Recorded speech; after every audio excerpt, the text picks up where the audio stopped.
huwag ibenta ang bansa. Sino ba ang nagplano na ibenta ang bansa?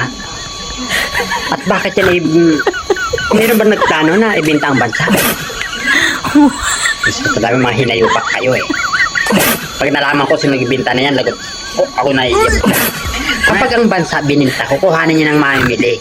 Kasi ang bansa, lupa. Yan ay binubuo ng lupa, bansa yan eh. Kapag yan ay kinuha, wala tayong titirahan. Saan tayo titira? Ha? Kukuhanin ng bansa. Saan titira ang bansa? Ay, ang tao, ang mga Pilipino. Kukuhanin. Pag kinuha yan, saan tayo titira? Ha? Ano kami? Mga lutang kagaya ng mga loyalists, pwedeng tibira sa papawid. Eh paano naman kami mga loyalists? Ay kami mga DBS at saka mga Duterte supporters, saan kami lalagay? Saan kami lulugan? Ako sinasabi ko, ang dami mga pinagpaplano ha, pati mga bansa pinagbibinta na ha. Ang bansa binubuo ng lupa. Kapag ang bansa kinuha ng mamimili, ibibigay ang bayad, kuha ng lupa. Bubuhatin yan. Paano tayo ngayon? At sino nagbinta niyan? Ha? Ayan guys, papunta na po kami ng Davao, yung mga Pumunta ka. Pumunta ka. Wala namang nagpipigil sa iyo eh.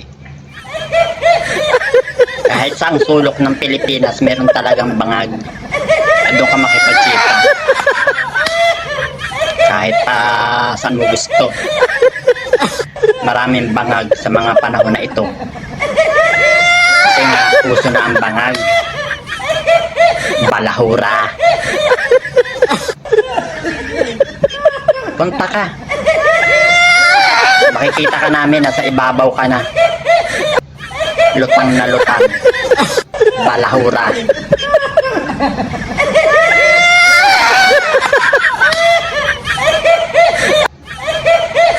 Pag ganyan ka pa, ang lakas ng talaga ang tindi ng yung mukha mo talaga ang tindi na ng dos por dos na kapal eh.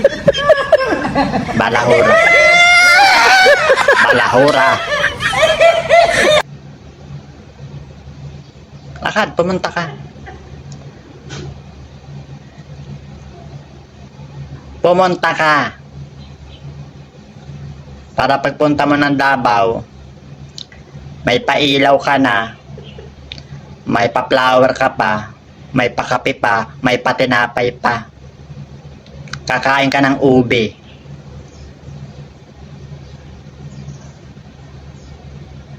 Kita ko na naman itong balahurang ito. Kakaiyamot.